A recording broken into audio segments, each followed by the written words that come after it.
yaitu menerima, menyimpan, dan mengamalkan pengetahuan.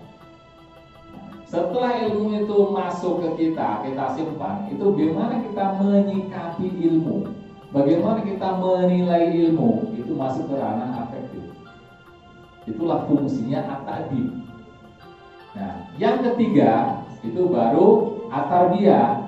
Dia masuk ke ranah apa? Psikomotorik.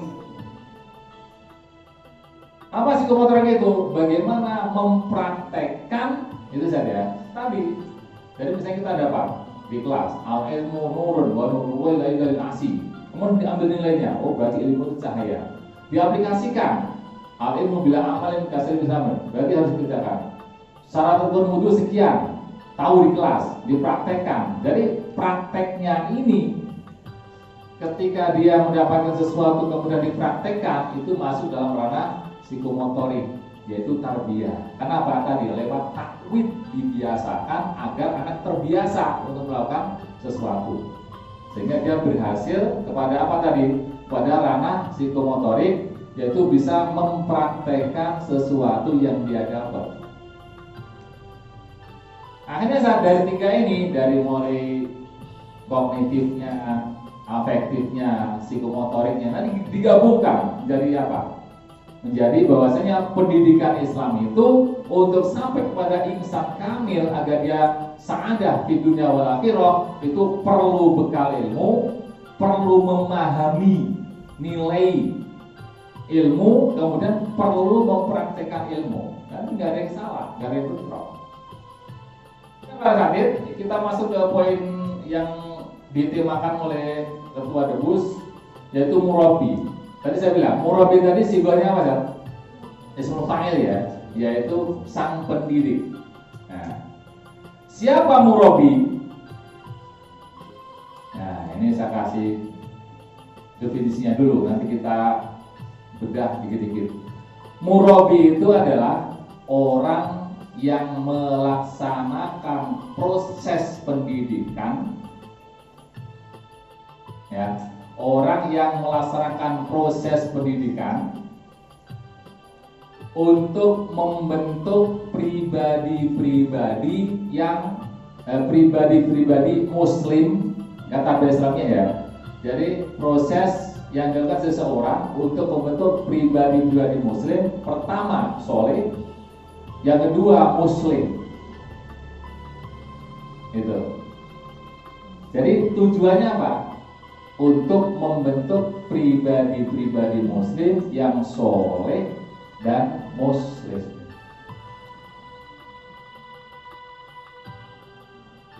Lewat apa, Sat? Lewat 4 hal.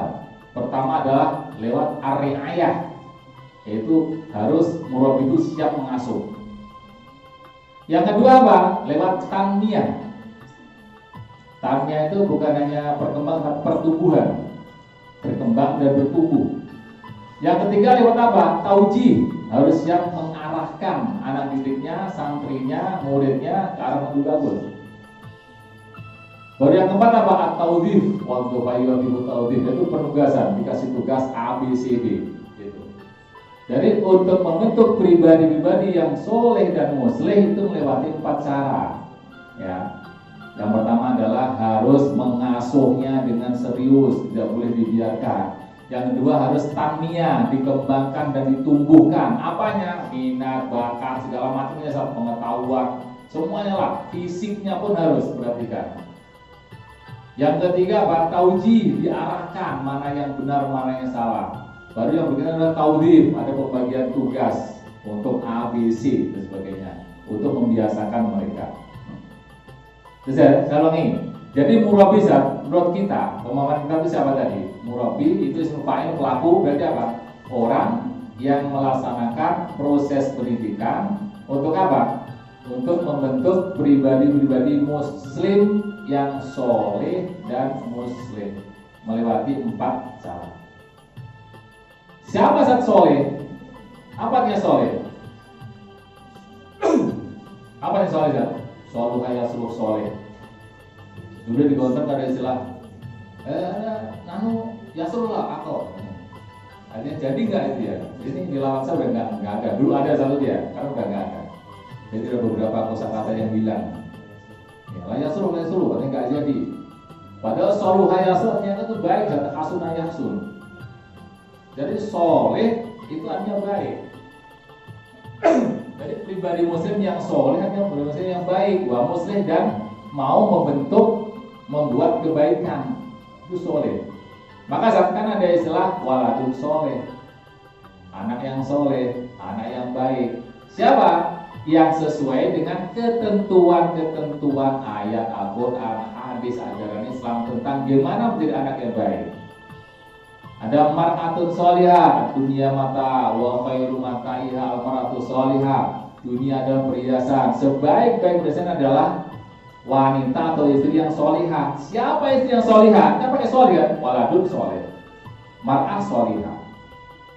Beda, tadi kalau anak itu ranahnya anak, ini kan istri, berarti ranahnya istri gimana? Yang taat kepada suami, taat kepada ajaran Al-Quran, hadis sebagainya. Ada lagi amal soleh, wa amalan solihan, iya kan? Beda lagi ranahnya. Amal soleh gimana? Takaran amal itu sesuai dengan ketentuan hadis, Quran, Islam, para ulama, sebagainya. Itu maka istilah soleh itu ditempatkan dimanapun yang penting baik. Meskipun ranahnya beda, istri yang baik beda, anak yang baik beda, pekerjaan yang baik, amal yang baik beda. Nah, dan yang muslih bukan hanya baik untuk diri sendiri, karena kalau soleh itu cenderung untuk diri sendiri, dia pasif. Tapi kalau muslih dia aktif, mau berbenah, mau berbuat, mau melakukan sesuatu untuk kebaikan orang lain, itu muslim.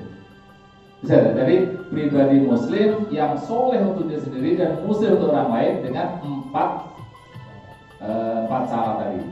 Jadi yang pertama adalah riayah, yang kedua adalah tanmiyah, yang ketiga adalah tauhid, yang keempat adalah at-tauhid, yaitu penugasan.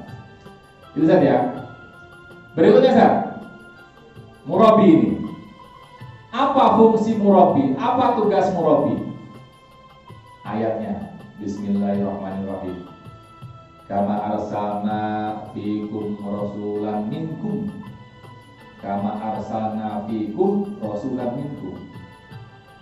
Yatslu alaikum ayatina wa yuzakkikum wa yu'allikumul kitaba wal hikmah wa yu'allimukum ma lam takunu ta'lamun. Itu Al-Baqarah 151. Selangi, kama arsalna fikum rasulan, sebagaimana aku Allah telah mengutus fikum rasulan minkum, seorang rasul di antara kamu, karena dari suku Quraisy, dari Arab. Yatslu alaikum ayatina, tugasnya apa? Yaitu membacakan ayat-ayat kami. Untuk apa Nabi membacakan ayat-ayat Allah? Untuk 3 tugas utama. Yang pertama adalah yuzakkikum, tugas murabi. Nabi adalah murabi paling pertama dalam Islam, paling utama dalam Islam. Maka tugas utama adalah yuzakkikum. Apa? Tugasnya adalah mensucikan jiwa-jiwa kalian. Berarti tugas pertama Nabi adalah mensucikan mental spiritual. Itu tugas utamanya. Mensucikan hati, mensucikan batin. Yang kedua apa? Wa yu'allimukumul kitaba wal hikmah. Yu'allimukumul kitaba wal hikmah. Yang kedua tugasnya adalah Nabi sebagai murabbi pertama dalam Islam, tugasnya adalah mengajari kalian Alkitab. Alkitab itu adalah ayat-ayat Allah. Wal hikmah, hikmah itu adalah sunnah-sunnah Rasulullah. Ini yang kedua tugasnya, yaitu mengajarkan kepada kalian ayat-ayat Allah dan sunnah-sunnah Rasulnya. Yang ketiga apa? Wa yu'allimukum ma lam takunu ta'lamun, dan mengajari kamu apa-apa yang belum kamu ketahui. Yang ketiga ini apa? Apa bedanya yang kedua? Yang ketiga ini adalah prakteknya, prakteknya, amaliyahnya. Contohnya amalannya kayak apa? Ini. Misalnya sholat, kan warkau marokin, nakimus sholat. Gimana sholat? Maka Nabi ngasih contoh. Itu masih yang ketiga, wa yu'allimukum ma lam takunu ta'lamun. Itu. Jadi gimana mempraktekkan sholat? Bagaimana mempraktekkan haji? Nah, itu masuk pada tugas yang ketiga. Bisa ya? Ini. Jadi ayat ini menyatakan bahwasanya tugas seorang murabbi sebagai dasar nih ya, dalam Quran itu ada 3. Yang pertama adalah mensucikan jiwa. Yang kedua mengajarkan Al-Quran dan hadis. Dan yang ketiga itu adalah mengajarkan bagaimana cara mengamalkan, bagaimana cara bergerak, bagaimana berharokat dari apa-apa yang ada dalam Quran dan hadis. Ya, jelas ya? Ini Nabi. Nah, sekarang ada Nabi nggak, saudara? Nggak ada. Siapa penerus Nabi? Al-ulama warasatul anbiya. Nah, sekarang profesi murabi itu apa aja, Ustaz? Murabi kan frame ya, besar itu. Apa itu bingkai besarnya itu murabi. Nah, sekarang di masyarakat profesi apa aja yang mewakili seorang murabi? Ada syekh. Syekh itu apa? Syekh itu untuk lingkup apa syekh itu? Apa? Kalau tarikat kan mursyid ya, ya ada mursyid tarikat. Kalau di lingkup kampung, di masjid ada kiai masjid, di pesantren ada kiai pesantren, ada ustadz kita sebagai itu, ada orang tua. Kalau di kantor-kantor ada apa namanya dia? Ya, pokoknya istilahnya banyak mas ya. Jadi profesi yang mewakili profesi murabi sekarang tuh banyak. Orang tua sebagai murabi. Kita ustaz sebagai murabi. Iya kan? Iya. Syekh secara umum ya, Syekh puji atau apa gitu. Iya. Ya. Jadi profesi-profesi itu profesi-profesi itu sekarang tersebar di semua tempat sesuai dengan tempatnya. Di kantor pemerintahan beda. Kalau di sekolah pun beda. Kalau di sekolah SMP, SMA kan guru PAI itu murabi kan dia kan, kalau guru matematik nggak masuk katanya, padahal masuk katanya itu. Jadi profesinya sekarang beda-beda. Nah, ini nggak apa-apa, ini adalah tadi turunan dari Nabi, yaitu profesi-profesi lain. Nah, diantaranya adalah kita ini sebagai ustadz di pondok pesantren Latamsa. Nah, kita berarti menjadi murabi, kita menjadi pendidik di Latamsa. Doanya gimana, Sat? Coba kita apakan doa untuk orang tua dulu ya. Rabbi firli wali walidayya warhamhuma kama rabbayani shaghira. Kita nyadar nggak kalau dua doa itu, satu doa itu sebenarnya potongan dari 2 ayat. Rabbi firli wali walidayya itu adalah 1 ayat. Itu ada di surat Nuh kalau nggak salah. Terus yang kedua adalah warhamhuma kama rabbayani shaghira, itu yang saya baca tadi waktu buka tadi ya. Nah, digabung Rabbi firli wali walidayya 1 ayat, digabung warhamhuma kama rabbayani shaghira. Maka peran kita ustaz, dan kita udah terlanjur di baiat, kita jadi ustaz dapat SK kan atau belum? Atau dari SK kan jadi ustaz itu? Dari SK kan? Iya lah, mana saya kemarin? Ada ya? Itu di SK kan nggak? Udah kan ya, Bang? Udah, tidur gitu. Kalau hujan, SK kan nggak itu?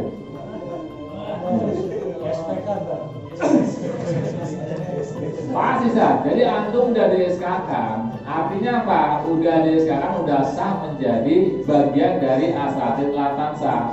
Berarti antum posisinya itu mewakili orang tua. Maka kita melihat anak didik kita, santri-santri kita itu sebagaimana orang tua melihat kepada anaknya. Ya, mestinya gitu. Maka gimana sifat-sifat seorang tua kepada anaknya sebagai seorang murabbi?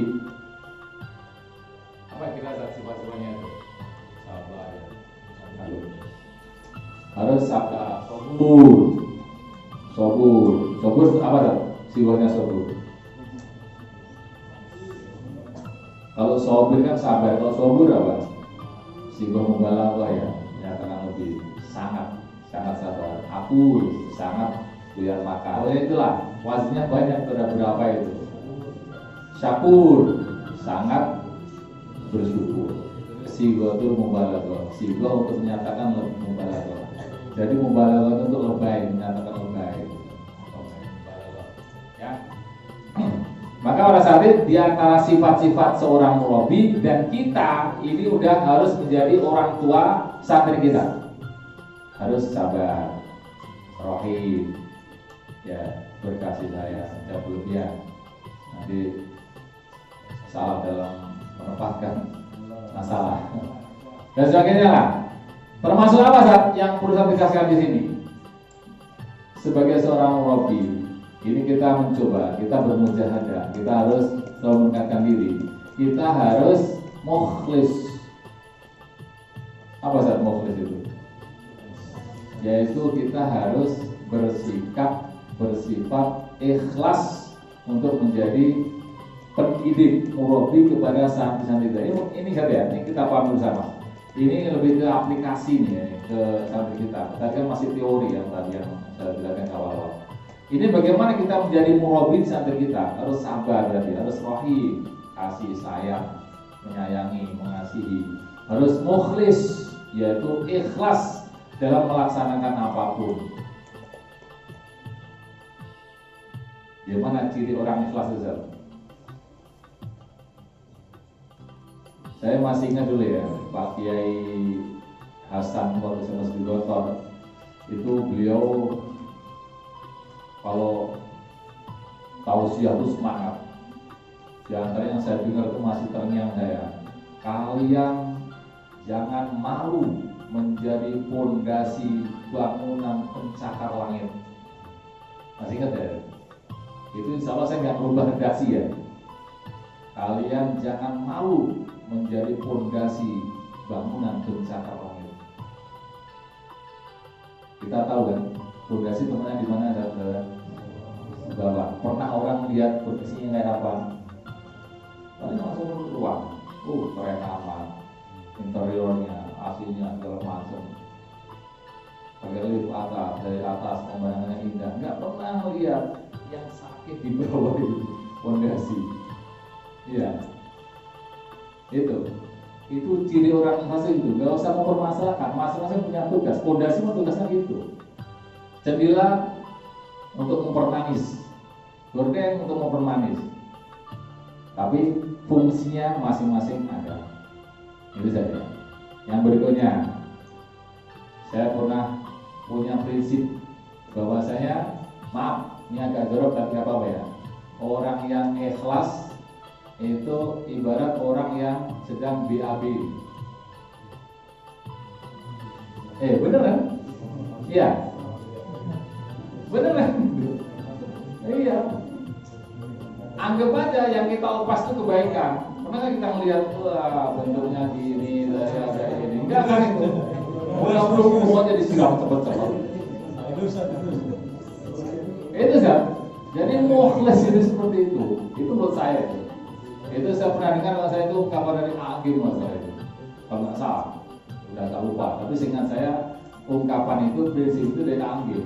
Jadi kita kalau di orang itu ingat di belakang, lagi di AB, udah lepas. Gak usah diteliti lagi ini tapi makannya apa, tingkat keterasannya kayak apa, bahan-bahannya dari apa, nggak usah. Udah, karena apa? Udah menjijikan. Jadi kita kalau mengingat-ingat kebaikan yang kita lakukan, itu menjijikan. Sudah. Contoh yang lain, Alphard, mobil Alphard lah atau apalah. Kalau satu luxury, mobil luxury. Itu mobil yang segitu gagah, yang segitu mahal, segitu indah. Itu ternyata kalau pentilnya itu nggak ada, saudara, itu nggak jalan. Coba copot dari 4 dan 1 itu copot dibuang. Kalau saya tamu suruh ngebut nggak bakal bisa. Padahal tempatnya di mana nggak? Iya nggak kelihatan. Yang datang tuh, warnanya putih, keren, mobilnya bersih, dalamnya, mesinnya Roma Irama terus. Timnya kalau nggak lagu Roma Irama nggak mau nerima. Kalau basisnya nggak ada lagu Roma nggak diterima. Itu saja. Jadi itu ibaratnya itu. Memang kita harus, tadi saya bilang, prinsip yang paling penting dalam menjadi murabi itu adalah al-ikhlas. Untung-untung, syukur-syukur kalau kita bisa menjadi al-mukhlas. Apa bedanya mukhlis dengan mukhlas? Ada kan di ayat itu, min ibadina mukhlasin masalah dia. Apa bedanya? Kalau mukhlisa itu masih orang bersangkutan berusaha dengan amal perbuatannya untuk ikhlas dalam berbuat. Kalau mukhlas itu udah yang mengikhlaskan itu Allah. Beda ya. Jadi tingkatannya itu beda. Seperti orang yang masuk surga dengan orang yang dimasukkan surga. Seperti inilah. Antum masuk ke haji kampanye haji. Antum daftar haji. Berusaha, tahu-tahu bisa daftar haji, semua persyaratannya lolos, bisa haji. Itu antum haji sendiri.